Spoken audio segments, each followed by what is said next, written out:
पिछले 10 वर्षों में नरेंद्र मोदी जी एक एक का सुधार।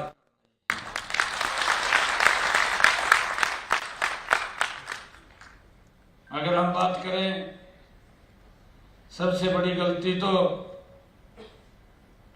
कांग्रेस पार्टी ने जम्मू कश्मीर के अंदर की। जब हमारे उस समय के गृह मंत्री सरदार वल्लभ भाई पटेल जी को जिम्मा दिया गया,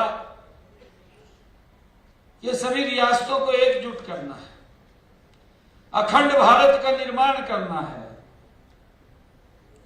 उस समय में एक रियासत इनके हिस्से में आई, और वो जो रियासत इनके हिस्से में आई थी, आज भी 2014 तक इस देश के लिए कैंसर का फोड़ा बना हुआ था, उसका भी ऑपरेशन कराया।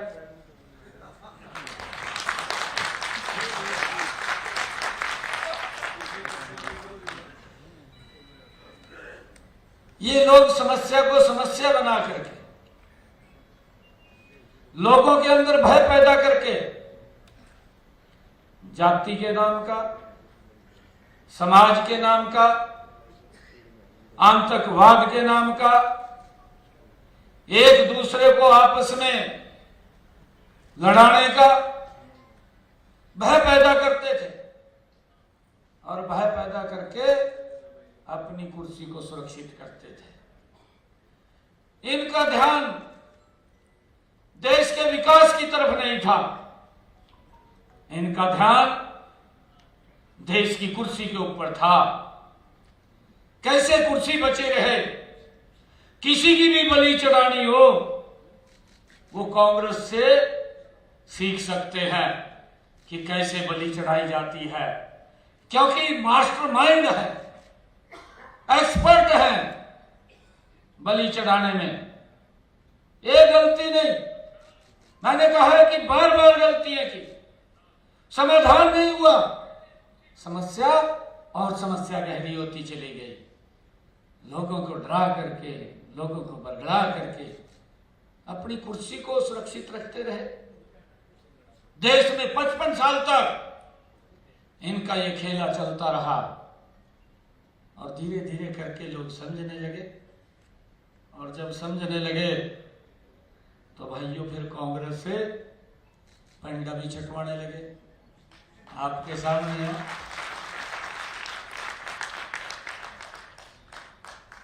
ये तो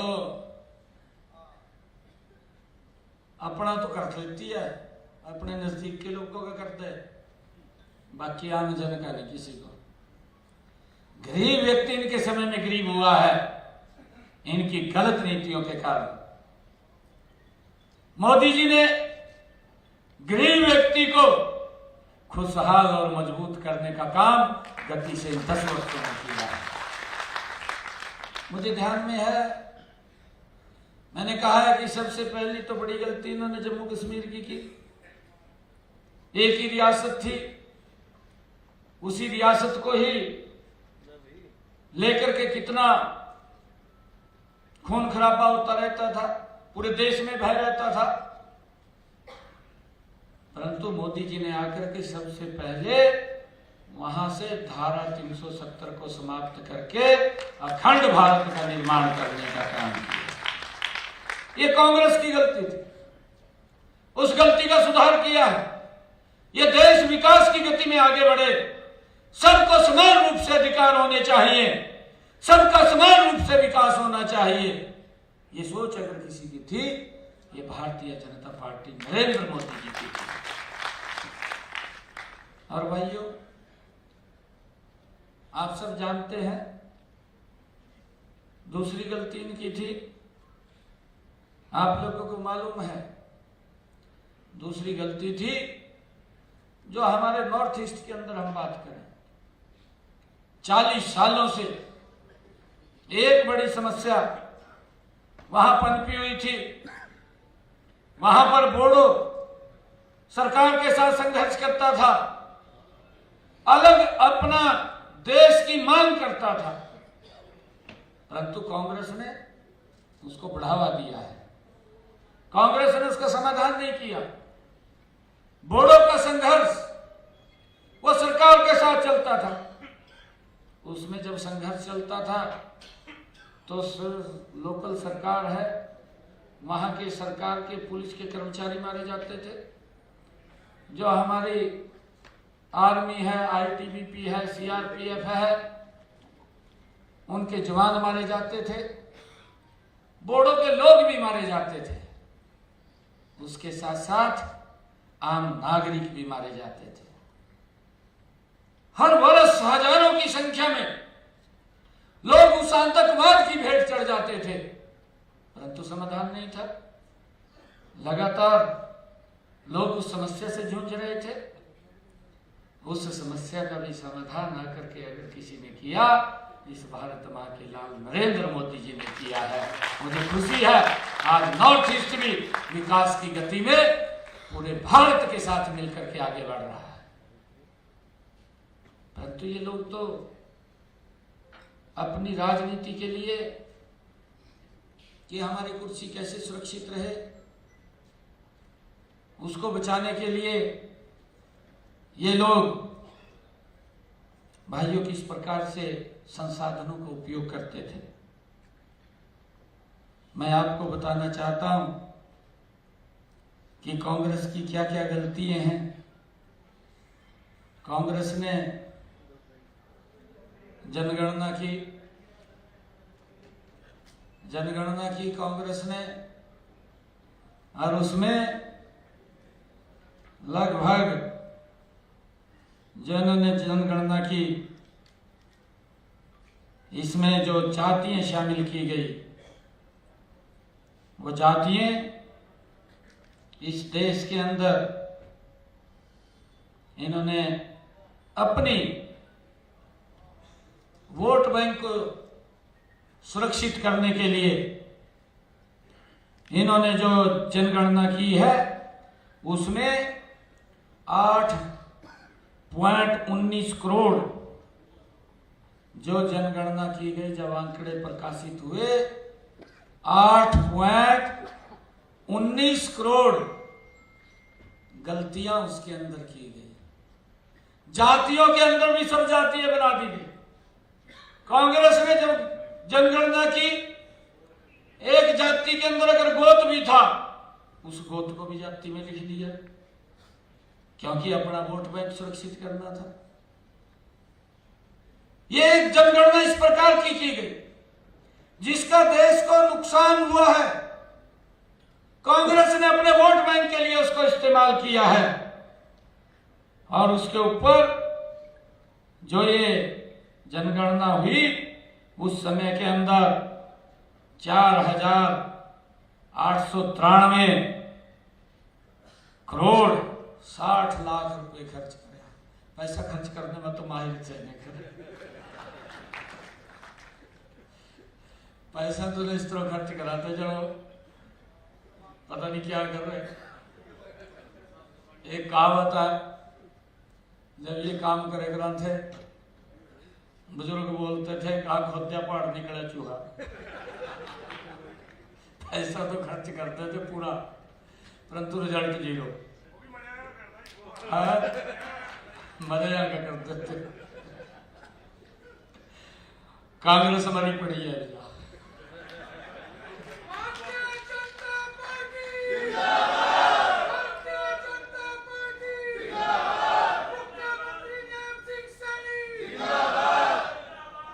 और भाइयों,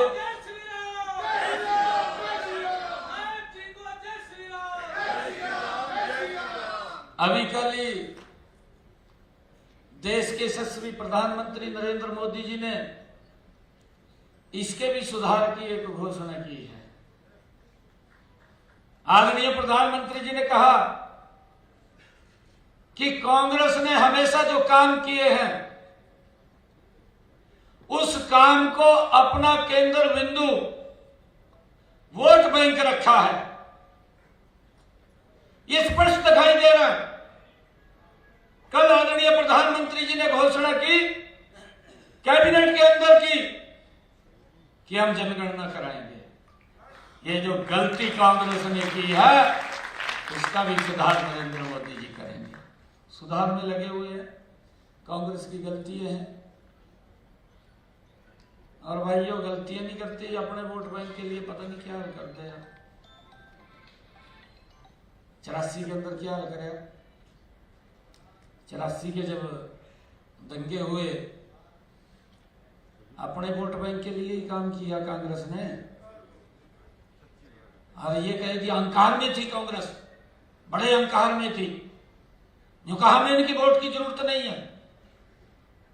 भाई यहां तो एक एक वोट की जरूरत है।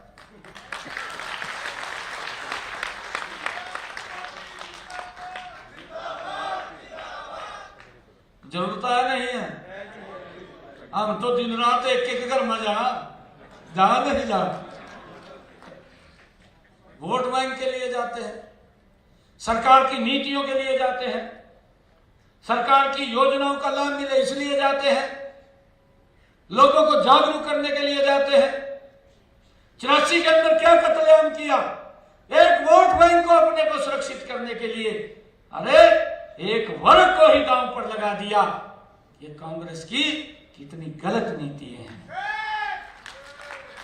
भाइयों, इस बात को हमने समझना होगा। कांग्रेस लगातार, अब तो इसका भाई खत्म हो लिया मामला, अब नहीं बचा कुछ भी। इविन के आदमी और जैसे रुपया कह दे ना कि दूसरा रूप बदल का है क्या, इस तरह इब हमने समझना होगा। एक दूसरे रूप में केजरीवाल है गया तो नहीं कहा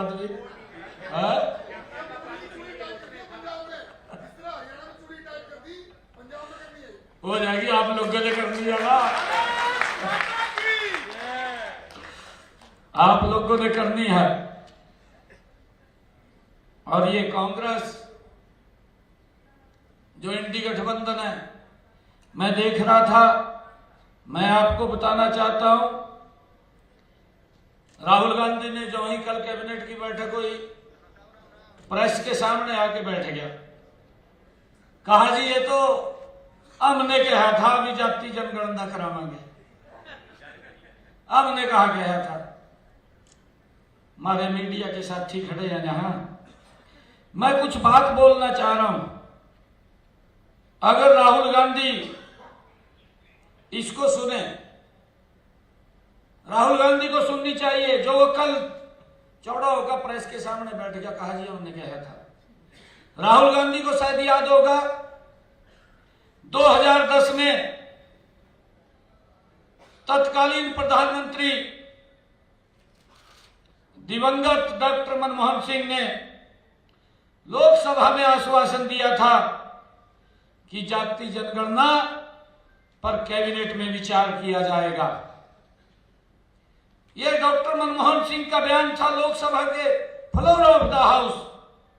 अगर राहुल गांधी को मालूम हो तो वो वहां की निकलवा करके रिपोर्ट आप उसको देख सकते हैं।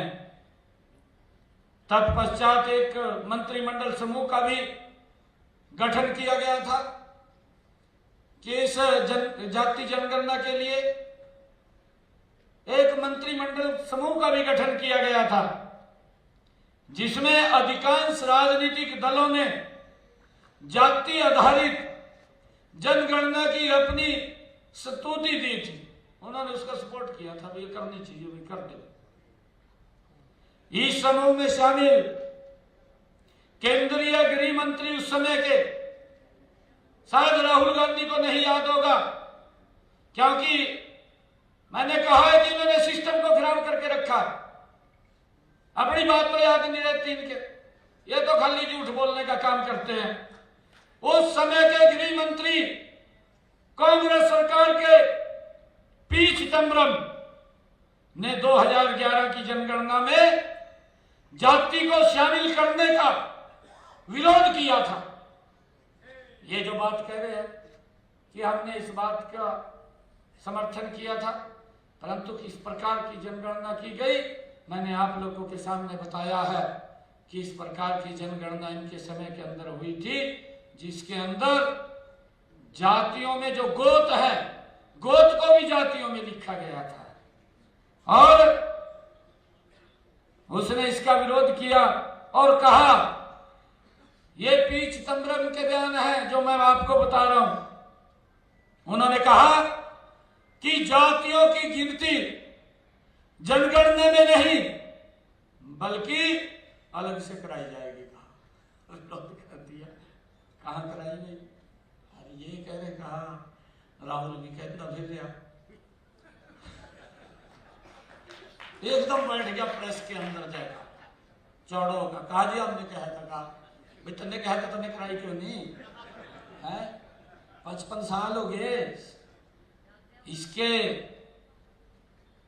परदादे ने क्या किया है, इसकी दादी ने क्या किया है, इसके पिताजी रहे हैं, और ये भी तो उसके अंदर रहा है, रिमोट से चलाया करा था सरकार, तब क्यों नहीं ध्यान आया इसके? ये बोल रहा है, ये खाली झूठ बोलते हैं सुबह से लेकर के शाम तक।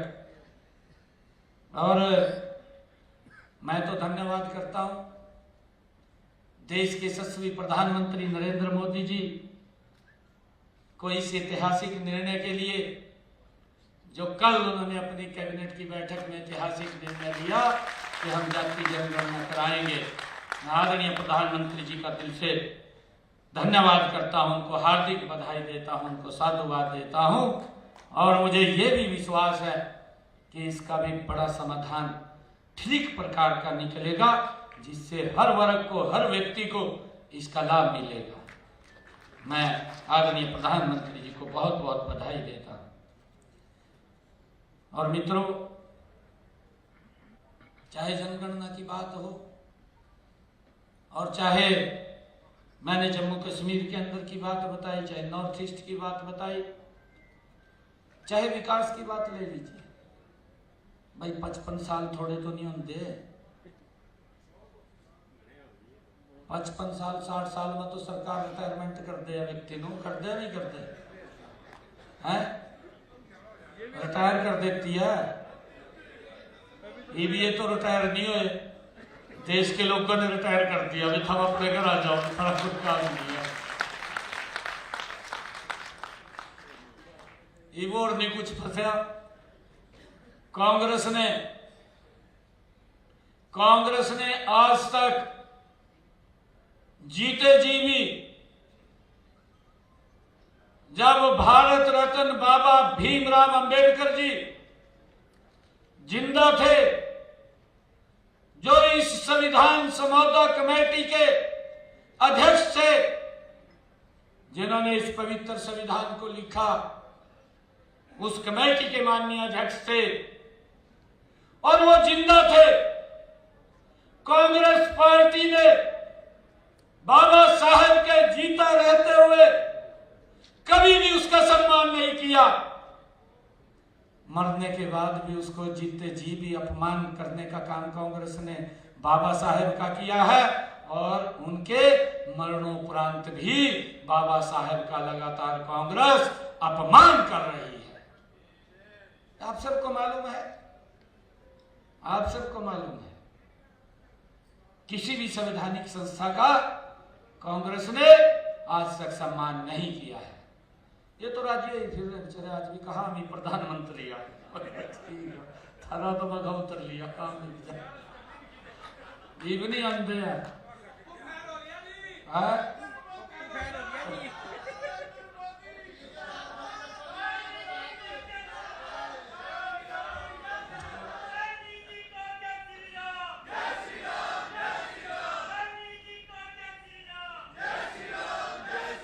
भाई मैं आपको बता रहा हूं कितना बड़ा झूठ बोल लिया कांग्रेस ने, इनको और नहीं कुछ फंसा। इन्होंने आज तक जो मैं आपको बताया है, इन्होंने माननीय महामहिम राष्ट्रपति महोदय का सम्मान कांग्रेस ने नहीं किया, किस प्रकार के आपत्तिजनक शब्द उसके प्रति, संवैधानिक पीठ के प्रति बोलने का काम किया। यह महामहिम राष्ट्रपति का अपमान नहीं है, यह देश के 140 करोड़ लोगों का अपमान है, इस संवैधानिक संस्था का अपमान है जो कांग्रेस ने किया है। कांग्रेस ने महामहिम उपराष्ट्रपति महोदय, वो संवैधानिक पद है, उसका अपमान किया है। कांग्रेस और इंडी गठबंधन ने, इसके साथ और भी लगे हुए हैं, दिल्ली है, कोई कुछ है, और भी लगे हुए इनके लोग, एक भाषा बोलते रहते हैं। ऐसे ऐसे लोग मैं आपको बताना चाह रहा हूं, जो व्यक्ति मंच के ऊपर खड़ा होकर के बोलता था, आप विचार करिए, विचार करने की बातें हैं ना, ये बताने की भी है लोगों को बातें। जो व्यक्ति मंच के ऊपर खड़ा होकर के पब्लिक के बीच में ये बात बोलता है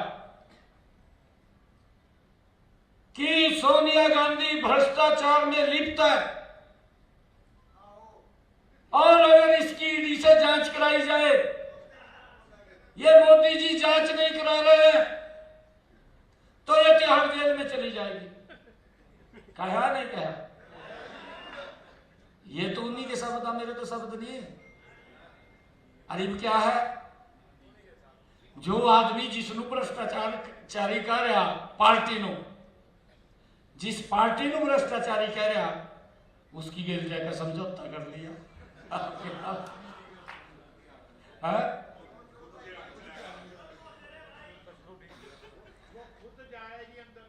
जय भी आया, नहीं मैं बता रहा, कांग्रेस गेल समझौता करका और दोनों ने मिलकर मेरे खिलाफ कुरुक्षेत्र में प्रत्याशी तार दिया। तारा नहीं तारा, मैं तो धन्यवाद करता हूं कुरुक्षेत्र के लोगों का, पानी पिला के दिया कांग्रेस ने,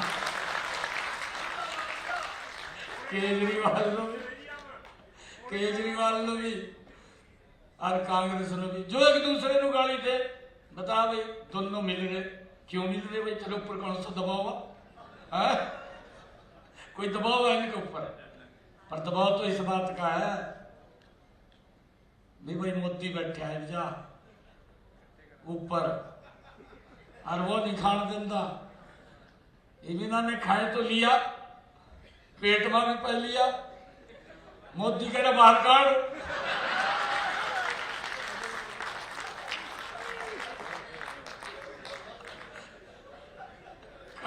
कहा नहीं कहा,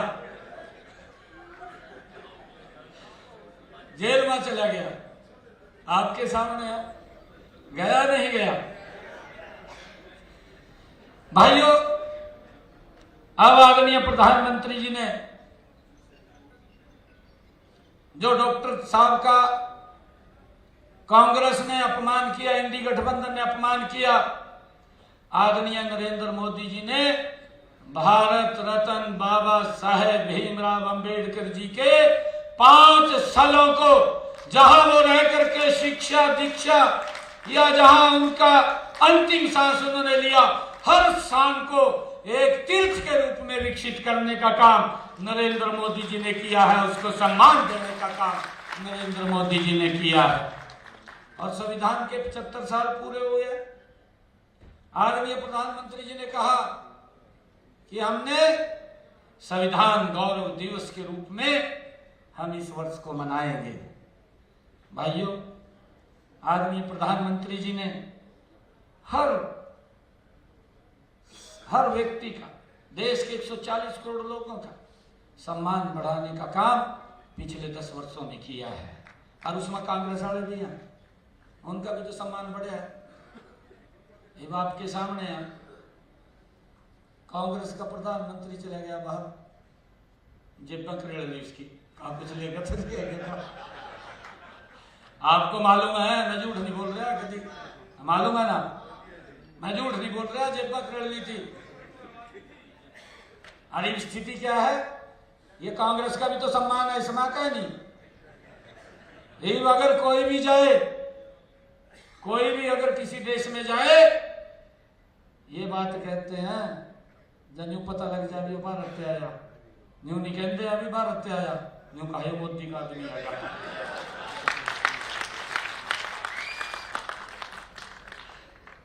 ये सम्मान मिला है, ये कांग्रेस के लोगों को भी सम्मान दिलवाने का काम नरेंद्र मोदी ने किया है, पर विरोध कर रहे हैं। नहीं और कुछ फंसा राहुल गांधी ने, वो बाबा साहब का संविधान फंस गया। कहा अगर तीसरी बार रह गया, कहा संविधान को खत्म कर देगा। आपके सामने लोग भी बात माजा बोले आदमी है कि अब तक करो देगा। परंतु पिछले 10 वर्षों में मैं आपको बताना चाहता हूं, इस संविधान के अनुरूप, इस संविधान के एक एक उंगली रख करके लाइन के अनुसार ये देश चल रहा है। देश के किसी व्यक्ति को कोई दिक्कत समस्या नहीं है। ये देश संविधान, इस पवित्र संविधान के अनुरूप चल रहा है। ये संविधान खत्म नहीं होगा, परंतु कांग्रेस को खतरा ये हो गया कि कांग्रेस पार्टी खत्म हो गई है, कि कैसे कांग्रेस पार्टी को बचाया जाए, कैसे बचाया जाए। झूठ का सहारा लेकर के, संविधान की बुक उठा करके भाइयों लाले पुए दिए थे, हमारे को भी यहाँ से लोकसभा में पुए दिए थे, नहीं पुए दिए थे। हम तो कह रहे थे मैं 10 की 10 आपांगे, वो 5 रहेगी। अलीना ने और फिर गुंडियां खोल ली कांग्रेस वाला ने, कहा जी बस बने पड़े, कहा तो सब तो लेनी आगा मागा ले लो भाई सब तब नहीं।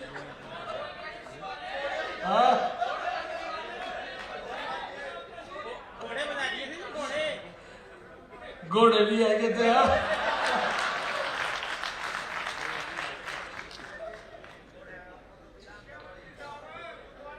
आदरणीय प्रधानमंत्री जी, अभी लोकसभा के अंदर जो इनकी गलतियां थी, इन्होंने वक्फ अधिनियम जो हड़बड़ाहट के अंदर पास किया, 2013 के अंदर ये लोकसभा में लेकर के आए, ये कांग्रेस के लोग, इंडी गठबंधन के लोग लेकर के आए। इन्होंने ये नहीं देखा कि इस अधिनियम से मुस्लिम समाज का ही नुकसान हो रहा है, देश का भी नुकसान हो रहा है। इन्होंने तो अपना वोट बैंक सुरक्षित रखना था, और ये हड़बड़ाहट के अंदर ला करके उसको पेश कर दिया। उसका बड़ा नुकसान वो मुस्लिम समाज को भी, मुस्लिम समाज में जो गरीब व्यक्ति है उसको भी इसका नुकसान हुआ है। परंतु मोदी जी ने अभी जो वक्फ अधिनियम संशोधन 2025 लेकर के लोकसभा में आए, उसका सुधार नरेंद्र मोदी जी ने किया है।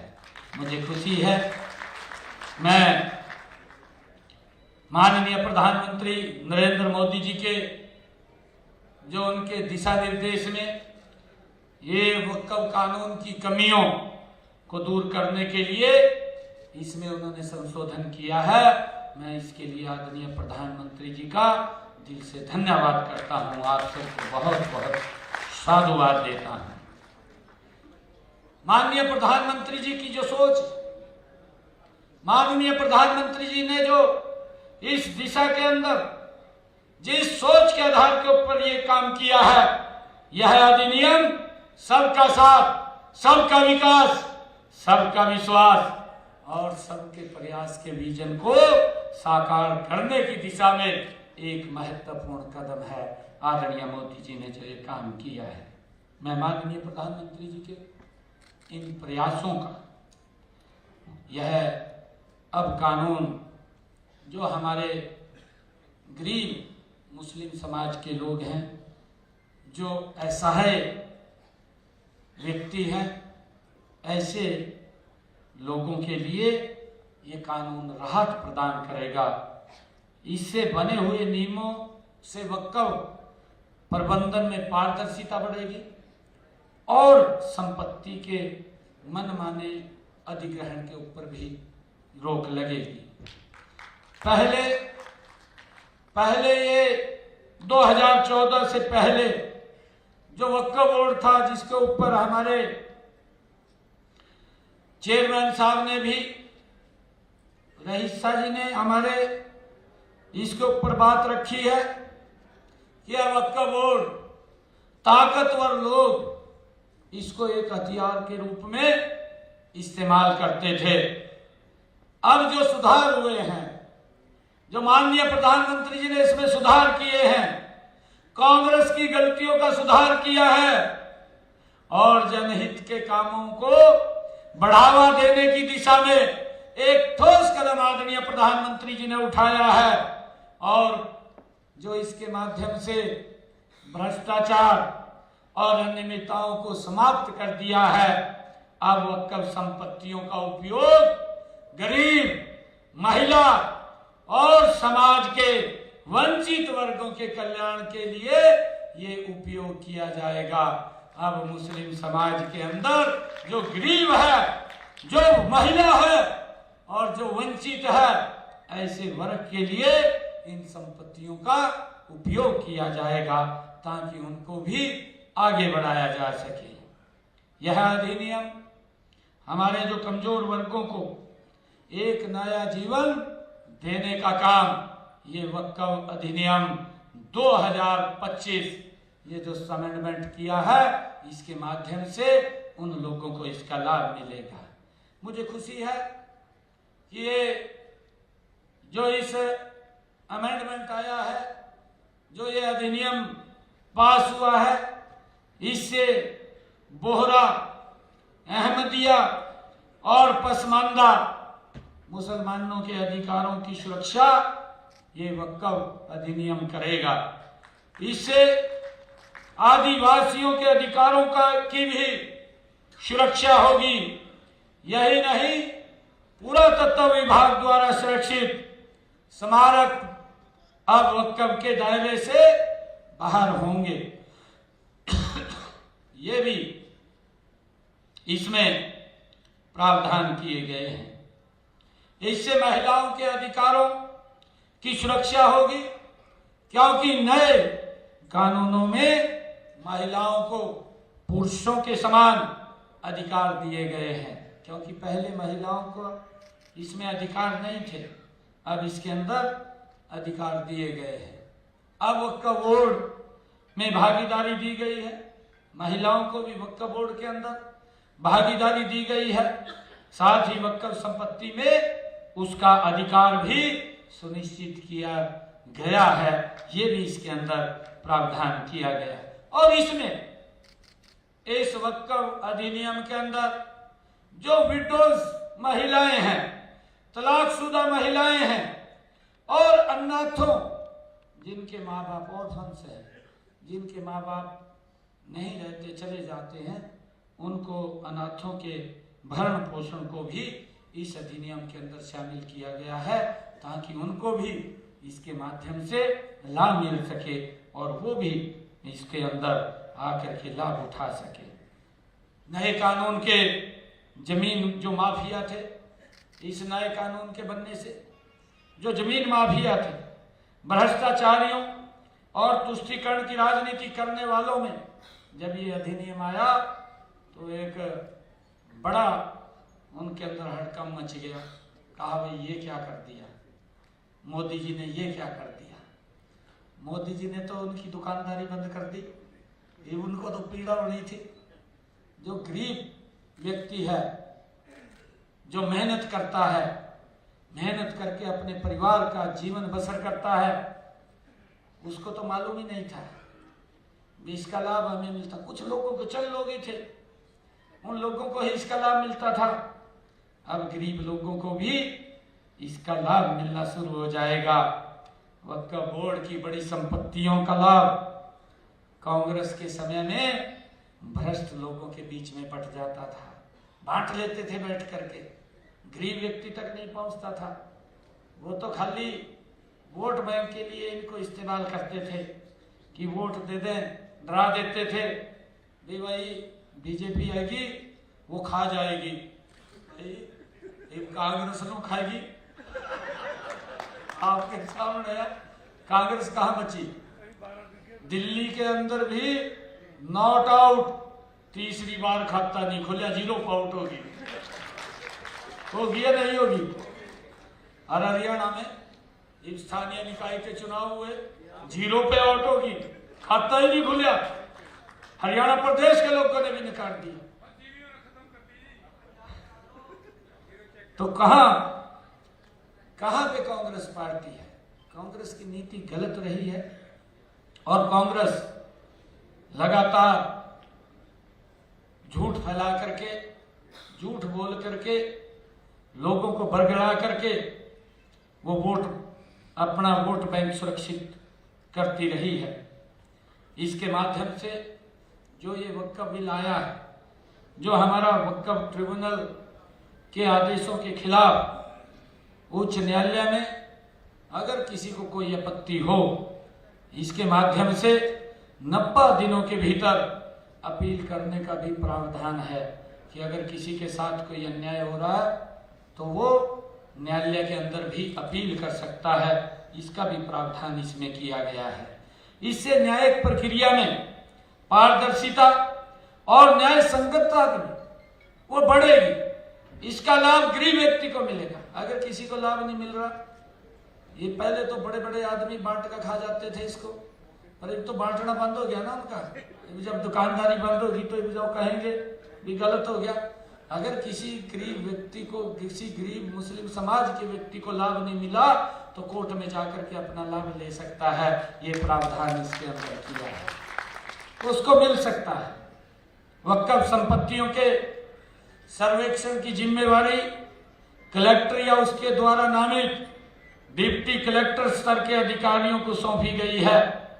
इससे सर्वेक्षण प्रक्रिया में जो दक्षता आएगी, कोई भेदभाव नहीं होगा। वक्फ संपत्तियों के स्वामित्व की पुष्टि के लिए भी सरकारी भूमि को स्पष्ट किया गया है। इससे विवादों का समाधान आसानी से होगा, कोई विवाद नहीं होगा। ये लगातार गुमराह करते रहते हैं, बोलते रहते हैं, झूठ फैलाते रहते हैं। क्योंकि आज हमारे अल्पसंख्यक मोर्चा के सभी पदाधिकारी यहाँ पर आए हैं। मेरा आप लोगों से आग्रह ये है कि भाई समाज के अंदर जाकर के उनको बताने का काम करें, उनको जागरूक करने का काम करें कि ये सरकार आपके हितों की सरकार है। मैं आपको ये भी बताना चाहता हूँ, कांग्रेस ने तो आज तक कुछ नहीं किया। 10 साल हो गए हैं भाई, भेदभाव नहीं है कहीं भी। अगर गैस का सिलेंडर किसी गरीब हिंदू परिवार के घर में जा रहा है तो भाइयों वही गैस का सिलेंडर गरीब मुस्लिम परिवार के अंदर भी जा रहा है, कोई भेदभाव नहीं। परंतु इनके समय के अंदर तो किस प्रकार के भेदभाव होते थे, किस प्रकार से लोगों को बांटने का काम कांग्रेस पार्टी करती थी। परंतु अब ये बांट नहीं पाएंगे, इनकी दुकानदारी बंद हो गई है। हमने जो इस बिल के अंदर कहा गया है कि राज्य सरकारों को वक्फ की संपत्तियों के सर्वेक्षण में तेजी लाने के लिए भी उनको प्रोत्साहित किया गया है।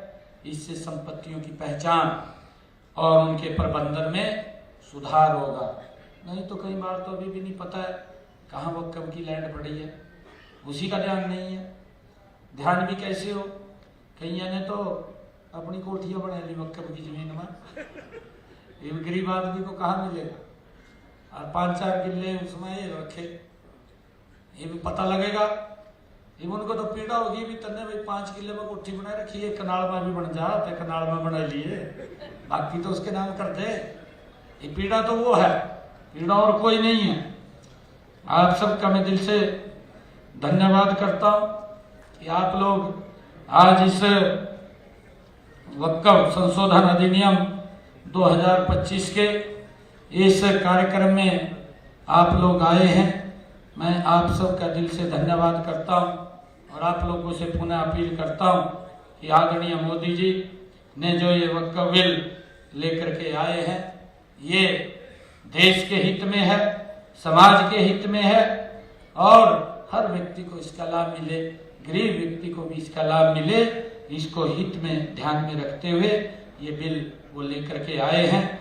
मैं आप सबका, आज इतनी संख्या में आप लोग आए हैं, दिल से बहुत बहुत धन्यवाद करता हूँ। इन्हीं शब्दों के साथ एक जोरदार जयकारे के साथ भारत माता के, भारत माता के, वंदे वंदे। बहुत बहुत धन्यवाद आपका। चलिए बड़ी खबर आपको बता दें, मुख्यमंत्री नायब सैनी को आप सुन रहे थे। पंचकुला में वक्फ सुधार जन जागरण अभियान सम्मेलन में मुख्यमंत्री नायब सैनी ने कहा, इसमें वक्फ सुधार को लेकर के जन जागरण की आवश्यकता है। कांग्रेस पर सीएम सैनी ने जमकर हमला बोला। पंचकुला में वक्फ सुधार जन जागरण अभियान सम्मेलन में मुख्यमंत्री नायब सैनी को आप सुन रहे थे। सम्मेलन में बोले सीएम नायब सैनी। सीएम ने कहा, कांग्रेस तुष्टीकरण की राजनीति करती आई है। कांग्रेस का ध्यान विकास की तरफ कभी नहीं था। सिर्फ तुष्टीकरण की राजनीति हुई है, कांग्रेस का ध्यान कुर्सी की तरफ था। सीएम नायब सैनी ने कहा, कांग्रेस ने विकास की राजनीति कभी नहीं की। देश में 55 साल तक कांग्रेस पार्टी का खेल चलता रहा।